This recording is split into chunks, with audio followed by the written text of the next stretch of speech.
العظيم الذي لا إله إلا هو أستغفر الله العظيم الذي لا إله إلا هو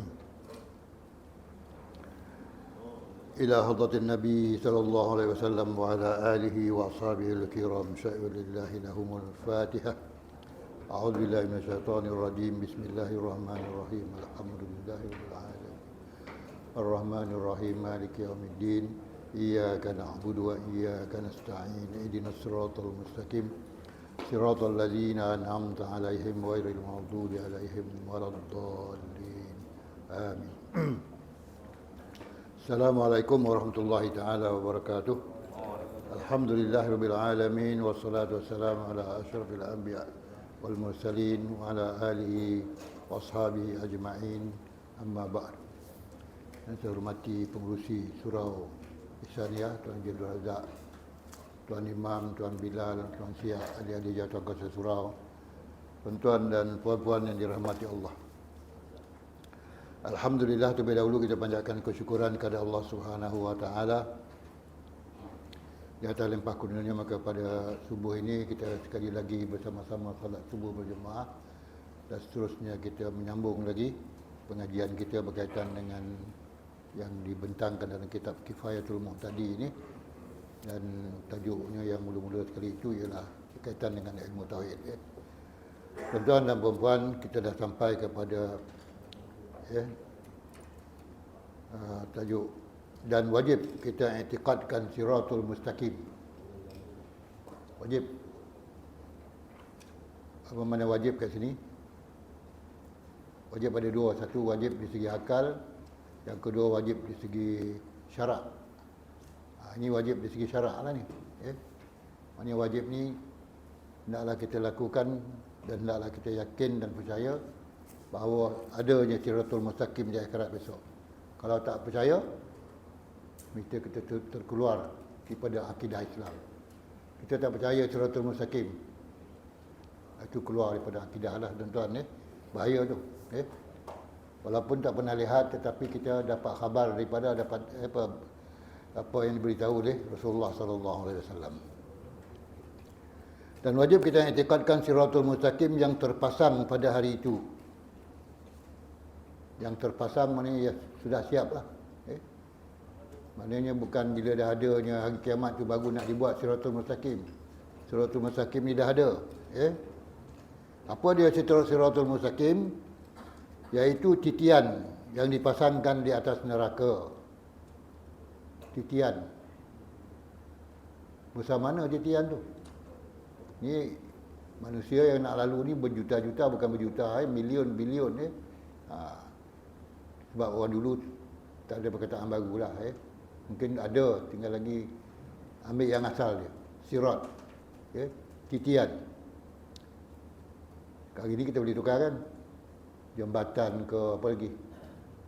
Biadat ke apa lagi? Banyak bahasa-bahasa. Iaitu titian yang dipasangkan di atas neraka, bawah dia neraka, di atas. Itulah jambatan. Ataupun titian. Supaya lalu di atasnya segala manusia. Segala manusia akan lalu di atas siratul mustaqim. Lalu di atas siratul mustaqim untuk menuju ke mana? Kepada syurga. Jadi sebelum kita masuk syurga, kita kena melalui siratul mustaqim dulu. Jadi kena nampaklah siratul mustaqim dulu. Tapi kalau manusia dah milion-milion, bilion ataupun trilion manusia ramai dia, nampak tak siratul mustaqim tu? Tak nampak kan? Ikutlah ke mana?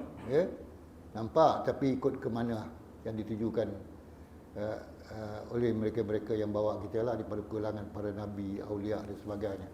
Itu siratul mustaqim. Walaupun tak nampak, tetapi kita yakin dia ada. Jadi kadang-kadang ada cerita berkaitan dengan nampak tak nampak ni. Ada orang pergi Mekah tak nampak Kaabah. Pasal apa ni Raja Razak? Lalu kan? Pasal dia naik tingkat 3.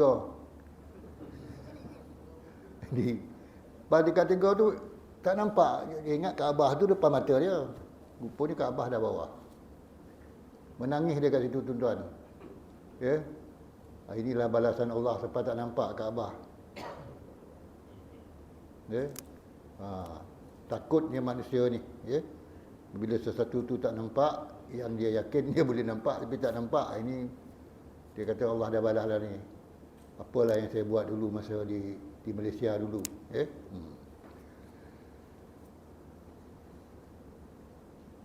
Maka jika ada seorang itu mukmin yang taat ia kepada Allah Subhanahu wa taala, tetaplah kakinya di atasnya. Tidaklah goyang kaki dia, ya. Tetaplah kakinya di atas siratul mustaqim. Walaupun kakinya dulu mungkin masa hidup kat dunia dah kena potong ke apa ke, so, bila dia akhirat besok akan dipulihkan balik dan dia akan meniti siratul mustaqim. Dan kalau dia seorang yang taat kepada Allah Subhanahu wa taala, maka kakinya semakin teguhlah di atas siratul mustaqim. Dia boleh berjalan di atas siratul mustaqim itu. Jadi kita kena berdoa selalulah kepada Allah Subhanahu wa taala supaya kita sentiasa diberikan kesihatan, kekuatan dan dengan tujuan untuk kita beribadah kepada Allah Subhanahu wa taala. Dan lalu setengahnya di atasnya seperti kilat. Ada sebagian orang, ya, yang lalu di atas siratul mustaqim tu lalu macam kilat, tak nampaklah. Siapa tak nampak? Orang lain tak nampaklah sebab dia macam kilat tu. Sekali lalu je. Setengahnya lalu macam kilat. Dan ada yang lalu tu dan ada seperti perjalanan kuda. Okay? Bila meniti siratul mustaqim tu macam laju macam naik kuda. Orang Arab kata kuda ni laju. Seperti batu jatuh daripada, kalau dia lari tu, ya kuda-kuda yang terlatih tu, kalau dia berlari di kuda-kuda Arab ni, kalau dia berlari dalam perang tu laju macam batu jatuh di air terjun lah. Okay? Dalam bahasa Arab ataupun dalam sains Arab dia kata mikarrin miparrin mudbirin ma'an kajulmudi sakhrin hatta usailu min alin. Itu dia gambarkan kuda lagi laju. Mikarrin miparrin, berputar-putar kaki dia. Mudbirin mukbilin, ke depan ke belakang, kajulmu di sakhrin hatta usailu min alin. Seperti batu yang jatuh daripada air terjun. Sekolah Arab belajar ni. Okay. Itu An-Nabirah Az-Zabiyah ni ke atau Ubrul Qais punya syair tu, okay. Lalu macam kuda yang deras dan ada perjalanan perlahan-lahan. Ada juga yang berjalan perlahan-lahan di atas siratul mustaqim ni. Sebab apa agaknya ada yang laju macam kilat, laju macam kuda, adalah perlahan. Ini bergantung kepada amalan kita, tuan-tuan. Ya. Kadang-kadang kita boleh buat andaian lah. Apa pasal perlahan sangat ni? Ya. Kalau kat jalan raya ni, kalau kereta perlahan tu pasal apa? Kereta tu rosak ke ataupun tak ada lagi dah tak ada, ataupun driver dia, pemandu dia mata tak nampak ke, orang tua ke dan sebagainya, ya. Yang laju-laju ni siapa? Kalau nak kereta kat lebuh raya ke kat jalan raya ni, orang muda. Hari ni saya tengok orang muda cukup laju orang kereta. Tak berkira lagi, tuan-tuan. Lagi kocik kereta lagi laju. Ya tak? Kadang-kadang tersusup orang lori selepas laju. Tahu tersusup tak? Tersusup tu apa?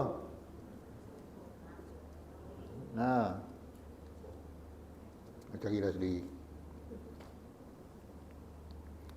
Adapun jika ada seorang itu kafir. Apa makna kafir? Orang yang tak percaya pada Allah lah. Hari itu baru dia tahu. Okay? Orang yang tak menyembah Allah, yang tak percaya pada Allah, yang menyembah lain daripada Allah, itulah orang kafir. Okay? Atau daripada mereka yang berdosa daripada kalangan orang mukminin, orang-orang mukminin yang berdosa, yang banyak buat maksiat, tergelincir-gelincirlah kakinya pada titian itu. Banyak orang yang buat maksiat hidupnya ni, Apa pasal dikatakan buat maksiat? Kenapa tak dikatakan buat kejahatan tapi sebutkan buat maksiat? Kau sebut buat maksiat sebab dia telah diperingatkan supaya melakukan perkara yang baik dan jauhkan perkara yang tak baik. Tapi dia maksiat, artinya dia lakukan maksiat juga sebab asa yu'si ataupun maksiat itu maknanya derhaka kepada Allah. Okay? Kalau kita derhaka kepada Allah, kita tak melakukan apa yang diperintahkan oleh Allah dan tidak menjauhkan apa yang dilarang oleh Allah, itu dikatakan maksiat. Maknanya kita derhaka. Sedangkan kalau derhaka kepada ibu bapa pun sangat besar balasan dia. Apalah lagi derhaka kepada Allah Subhanahu Wa Taala. Ya? Jadi orang yang maksiat ni kakinya pada tiang itu kelinci. Orang yang berdosa besar, yang berdosa pada mukmin gelincirlah kakinya pada titian itu dan jatuh ke dalam neraka dengan kudrat Allah Subhanahu Wa Taala. Dia jatuh dalam neraka itu dengan kudrat Allah, dengan kuasa Allah. Tak ada orang tolak dia, tak ada. Tak ada orang humbankan dia daripada titian Siratul Mustaqim itu. Tak ada orang angkat dia ramai-ramai, tak ada. Dia akan jatuh sendiri bila Allah kehendaki dia jatuh. Apa saja yang berlaku di dunia ini dan apa saja yang berlaku di akhirat, semuanya di bawah kudrah dan iradah Allah Subhanahu Wa Taala. Kemudian tuan-tuan dan puan-puan yang dirahmati Allah, dan wajib pula kita iktikadkan ada syurga, negeri nikmat yang kekal selama-lamanya. Wajib kita yakin bahawa besok di akhirat ada apa? Ada syurga. Dalam bahasa Arab dia panggil syurga ni apa? Jannah. Lalu kita bacakan dalam surat khabar ke dalam internet ke dalam Facebook ke, ilal jannah. Bila dia dah kahwin dia, hinggalah ke syurga. Sampai syurga. Itu memang baguslah. Cita-cita yang baik. Sebab bila kita dah berkahwin, hendaklah berkekalan. Sampailah ke syurga, sampailah zuriat-zuriat yang baik, yang salih. Jadi wajib percaya bahawa wajib kita iktikadkan bahawa syurga negeri nikmat yang kekal selama-lamanya seperti barang yang dinyatakan dahulu itu, dan adalah syurga itu 7 lapis. Dulu sebut 7 lapis. Kita sekarang sebut berapa? 7 tingkat. 7 tingkat. Jadi apa kita nak kata bila syurga 7 lapis? 7 tingkat lah. Kat dunia sekarang ada yang paling tinggi sekali, Buruj di Dubai itu berapa tingkat? 108 tingkat. Handal lagi Buruj tu. Ya tak? Jangan kita bandingkan. Dunia ni 108 tingkat, dalam masa 10 tahun besok ada lagi yang buat bangunan lebih tinggi lagi. Negara kita ada juga KLCC itu tinggi. Berapa tingkat tu? 86. Tinggi kan? Kalau air tak ada atas tu, kita kena turun bawah, naik air macam mana kat tuan-tuan? Sampai tak? Sampai tak kita bawa air? Air tak ada. Turun bawah ambil air. Ni anak nak minum, nak cucu, nak buat susu apa semua, nak bawa air ke naik ke atas. Naik tangga. Itu dah azabun syadid. Apa kata azabun syadid? Azab yang sangat pedih lah. Tapi segala yang disediakan itu memang dah adalah persiapan-persiapan dia. Kalau berlaku macam tu itu akan berlaku, kita berlaku peperangan.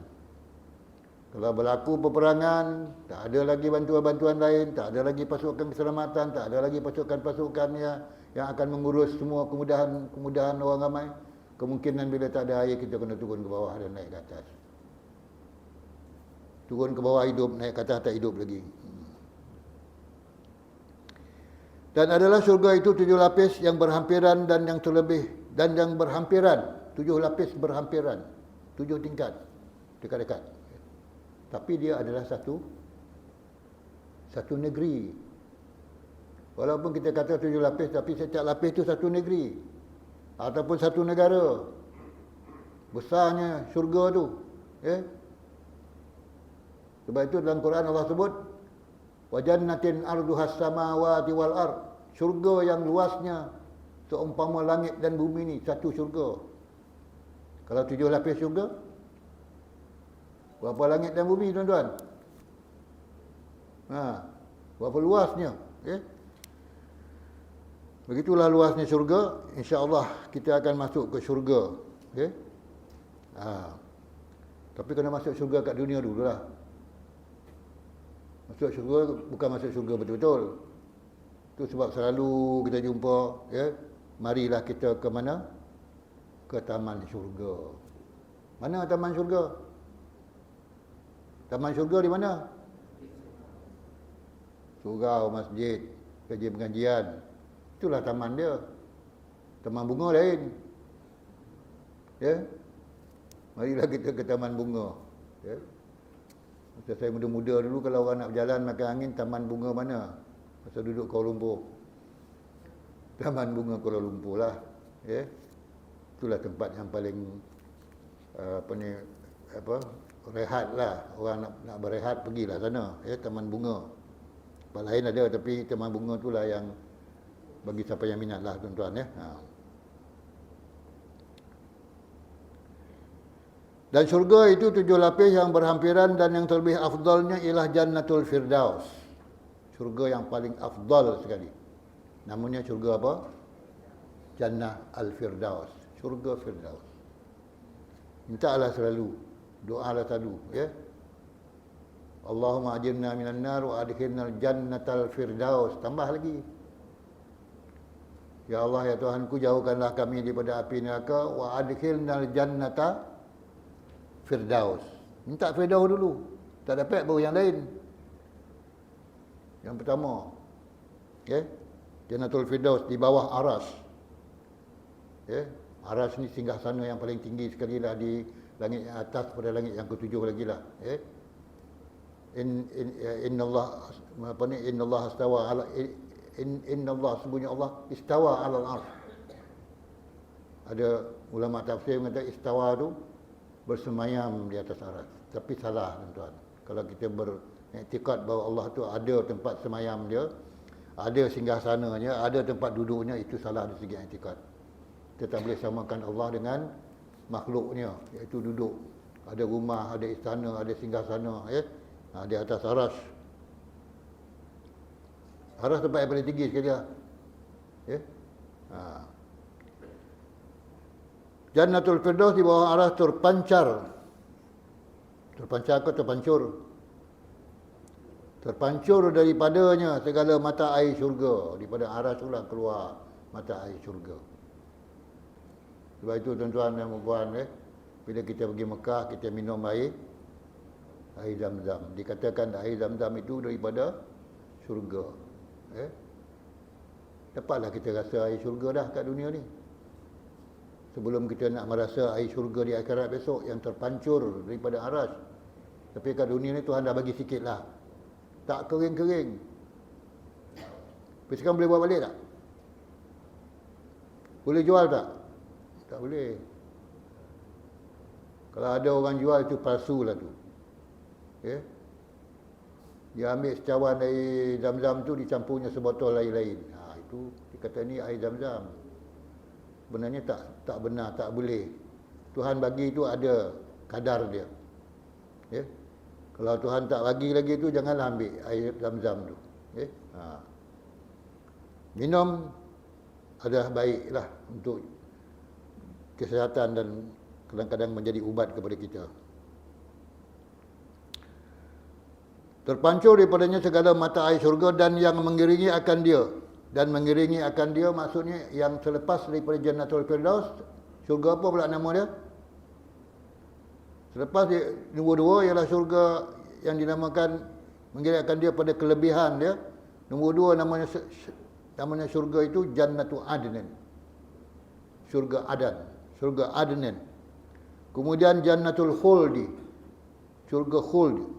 Kemudian Jannatul Naim. Kemudian Jannatul Ma'wa. Ada nama-nama syurga ni.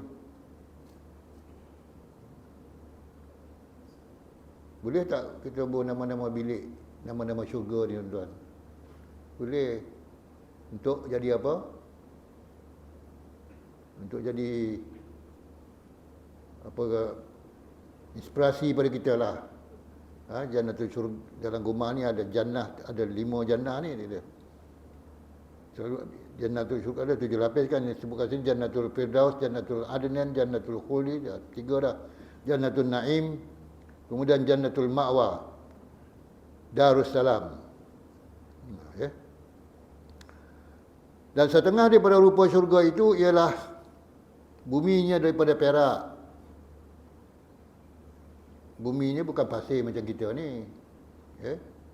Daripada perak, dan segala dahannya dan daripada perak, dan pasirnya daripada kasturi. Yang wangi pasirnya. Macam bau kasturi. Yang datang daripada Kijang tu kan. Buminya daripada perak dan pasirnya daripada kasturi, dan pangkal-pangkal pokok kayunya daripada perak. Pangkal-pangkal pokok kayunya daripada perak. Buminya perak, pangkal-pangkal pokok kayu daripada perak, dan segala dahan-dahannya daripada mutiara. Itulah gambaran tentang rupa syurga. Dan dahan-dahannya daripada mutiara dan zabrajat. Zabrajat ni apa? Zabrajat ni permata. Ada berjenis-jenis permata lah. Dan zabrajat. Dan padanya barang yang dikehendaki oleh nafsu.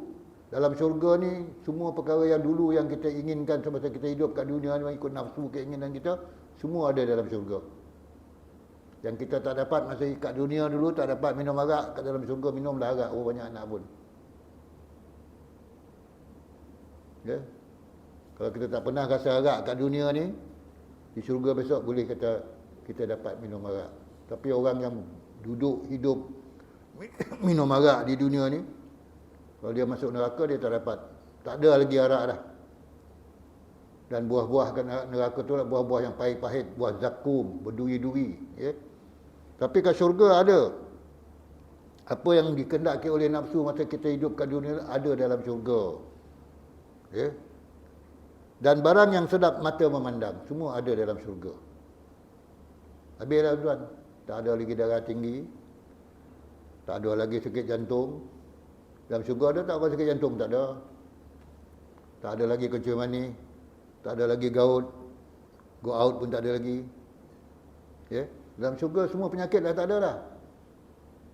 Angin-angin ni semua tak ada dah. Semua mata mandang sedap dan makanan semuanya sedap-sedap. Dan penyakit tak ada. Sakit kepala pun tak ada. Stres tak ada. Kerja macam nak mati pun tak ada. Semua kita berehat.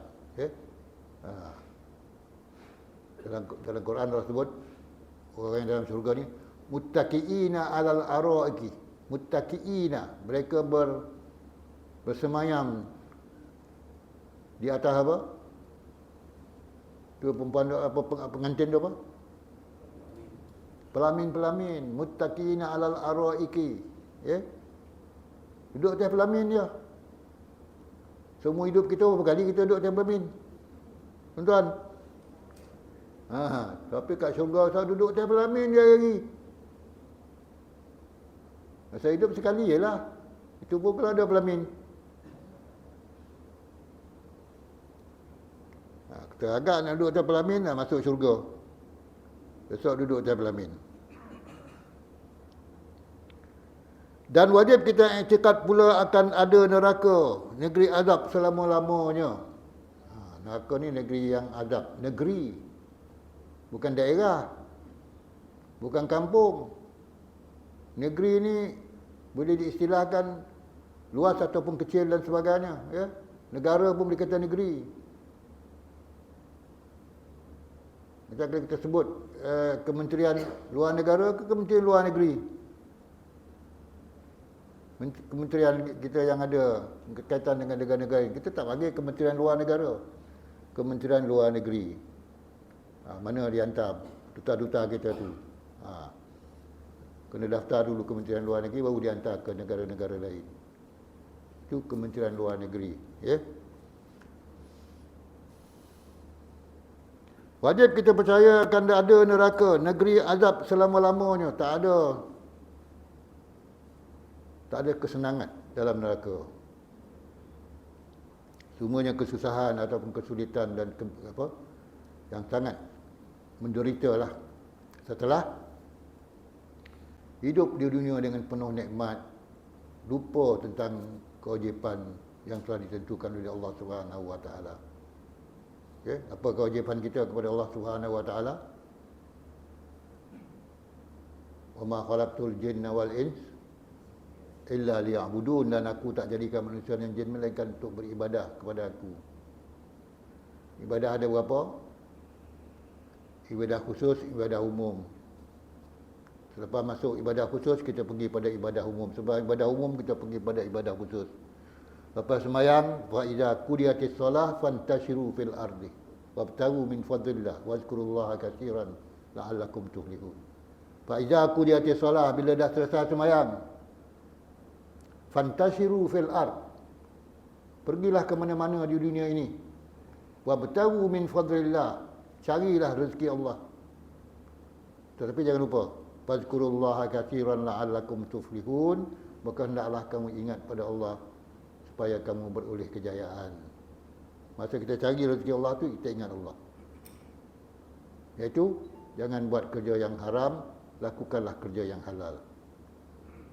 Itu dikatakan ibadah umum, ibadah khusus. Lepas ibadah umum, ibadah khusus, lepas sembahyang, kita pergi buat ibadah umum. Lepas ibadah umum, masuk ibadah khusus. Lepas ibadah umum, ibadah khusus, masuk ibadah umum. Itulah kehidupan kita sebenarnya. Ya? Wajib kita percaya, iktikad pula akan ada neraka negeri azab selamanya seperti barang yang nyatakan dahulu, dan adalah neraka 7 lapis. 7 lapis neraka ni tuan-tuan. Syurga berapa lapis? 7 lapis. Neraka pun 7 lapis. Yang pertama dipanggil neraka Jahannam. Ya, Jahannam. Bagi orang yang berdosa daripada mukminin, masuk neraka Jahannam. Ya. Nama dia. Dan di bawah neraka Jahannam itu dipanggil neraka Lazza. Dan di bawahnya Al-Hatimah. Dan di bawahnya As-Sa'ir. Kemudian As-Saqar. Kemudian Al-Jahim. Kemudian Al-Hawiyah. Inilah nama neraka. Jangan bawa kat pintu bilik. Ya. Jangan duduk-duduk bubur pula kat mana-mana bangunan lah, ataupun mana-mana restoran. Ini restoran Hawiyah. Orang tak faham. Ingat nama orang. Ya. Hawiyah ni neraka yang paling panas sekali. Ya.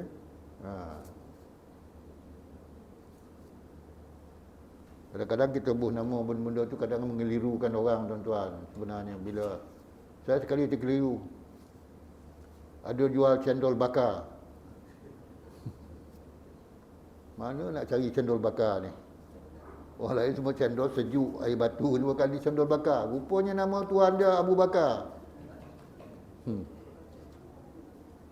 Adalah makan cendol bakar. Kalau makan cendol bakar, melocor pun lidah.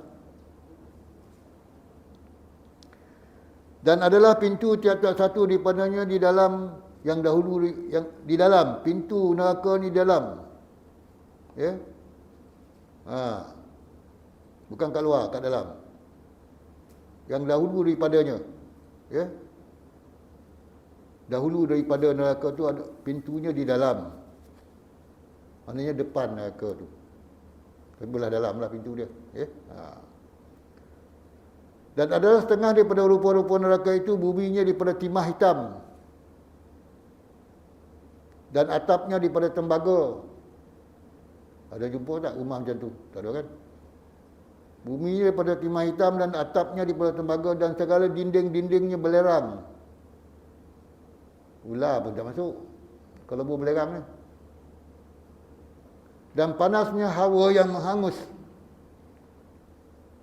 Dan bara-bara apinya segala anak Adam.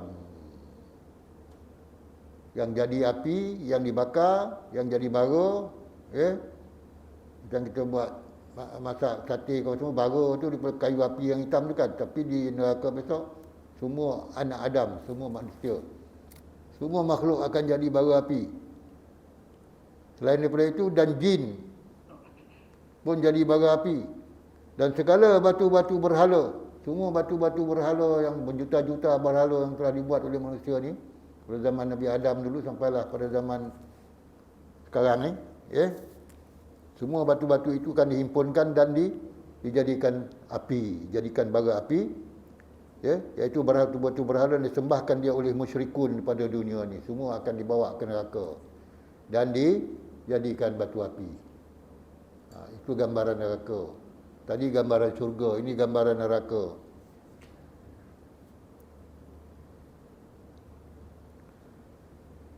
Dan akhir sekali tuan-tuan dan puan-puan yang dirahmati Allah, dan lagi wajib kita i'tikadkan dapat melihat orang yang mukminin akan Tuhannya. Itu wajib kita i'tikad bahawa kita besok akan melihat Allah Azza wa Jalla, Rabbul Jalil, Tuhan yang Maha Tinggi, di dalam syurga, pada syurga. Dalam syurga besok kita nampak Tuhan. Nampak Tuhan. Dalam dunia tak boleh. Nabi Musa nak cakap dengan Tuhan pun tak boleh. Dan pada hari ni pula, orang pula dah nampak pula. Tuhan tu tak nampak lah. Tapi ramai pula orang mimpi Nabi sekarang ni. Nampak Nabi dalam mimpi. Senang-senang dia. Senang tak nak nampak Nabi ni? Nampak Nabi dalam mimpi. Boleh dapat. Kalau sebenarnya orang-orang tu diberi karamah oleh Allah Subhanahu Wa Taala. Para-para awliya, para-para ulama. Tapi kadang-kadang yang nampak ni tak apa-apa. Tak tahu sama dia ni orang yang melakukan perintah Allah atau menjauhi larang Allah. Dia pakai pukul rata je. Jadi nampak Nabi ni bukannya sewenang-wenangnya dapat oleh semua orang. Tapi orang-orang yang dah pilih oleh Allah Subhanahu Wa Taala jumpa Rasulullah sallallahu alaihi wasallam. Boleh bercakap dengan Rasulullah sallallahu alaihi wasallam. Besok kita akan melihat Allah Subhanahu Wa Taala, wahai orang-orang mukmin, melihat orang-orang mukminin, orang yang mukminin akan Tuhannya pada syurga. Maka iaitu harus pada akal, kerana Allah Subhanahu Wa Taala itu maujud. Wajib Allah Taala itu ada. Dalam sifat nafsiyah, apa hukumnya Allah Taala itu ada? Wajib. Wajib mesti ada. Kalau Allah Taala tak ada, kita ada tak? Tentulah kita tak ada. Alam ni pun tak ada. Kalau Allah Ta'ala tak ada. Dan tiap-tiap yang maujud itu mungkin dilihatkan dia. Mungkin. Tiap-tiap yang maujud itu mungkin boleh dilihatkan di akhirat besok dalam syurga. Dan telah sabit pada syarak pula dengan firman Allah, wujuhun yawma idin nazirah ila rabbiha nazirah. Ini ayat Quran. Artinya beberapa muka pada demikian itu hari yang sehabis-habislah eloknya kepada Tuhannya memandang sekaliannya.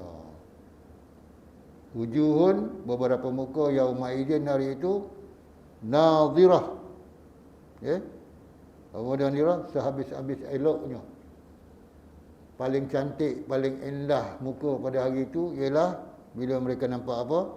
Ila rabbiha nazirah, kepada Tuhannya memandang. Bila mereka nampak Allah Subhanahu Wa Taala, maka wajah yang Allah kurniakan boleh melihatnya itu adalah wajah-wajah yang paling indah sekali. Baik itu tuan-tuan dan puan, setengah-setengah ulama mengatakan sentiasa kita berwuduk dan kita mengambil wuduk ini adalah akan mengindahkan wajah kita di akhirat besok. Muka kita bercahaya-cahaya di akhirat. Jadi wuduk ni adalah untuk memberikan cahaya kepada semua anggota wuduk kita. Jadi insya-Allah lah tuan-tuan dan puan-puan, seperti disebutkan dalam apa ni? Dalam keimanan kita kepada hari akhirat ini, iaitu kita akan melihat Allah Subhanahu wa taala. Wujuhun yauma idzin nadirah ila rabbiha nazirah. Ingatlah ayat tu. Muka yang berseri-seri melihat Allah. Maknanya kita dah berseri-seri dah. Masa kita mendirikan solat tu dah berseri-seri dah, sebab kita dah ambil uduk. Jadi kita pun akan menyambung semula muka yang berseri-seri ini di dalam syurga nanti bila kita melihat Allah Subhanahu wa taala. Setakat itu lalu tuan-tuan dan puan-puan, pada pagi ini mudah-mudahan Allah Subhanahu wa taala memberkati kehidupan kita dan menggunakan taufik dan hidayah kepada kita semua insya-Allah. Bismillahirrahmanirrahim. Alhamdulillahirabbil alamin wassalatu wassalamu ala asyrafil anbiya'i wal mursalin wa ala alihi wa ashabihi ajma'in. Allahumma arzuqna ya rabbi fahman nabiyyin wa hifdzal mursalin wa ilhamu malaikatil muqarrabin fi afiyatin ya arhamar rahimin. Rabbana atina min ladunka rahmah wa hayyi' lana min amrina rasyada. Rabbana atina fid dunya hasanah wa fil akhirati hasanah wa qina azabannar. Wa sallallahu ala sayyidina Muhammadin wa ala alihi washabihi ajma'in. Subhana rabbika rabbil izzati amma yasifun wa salamun alal mursalin walhamdulillahi rabbil alamin. Taqabbalallahu minkum. Assalamualaikum warahmatullahi taala wabarakatuh.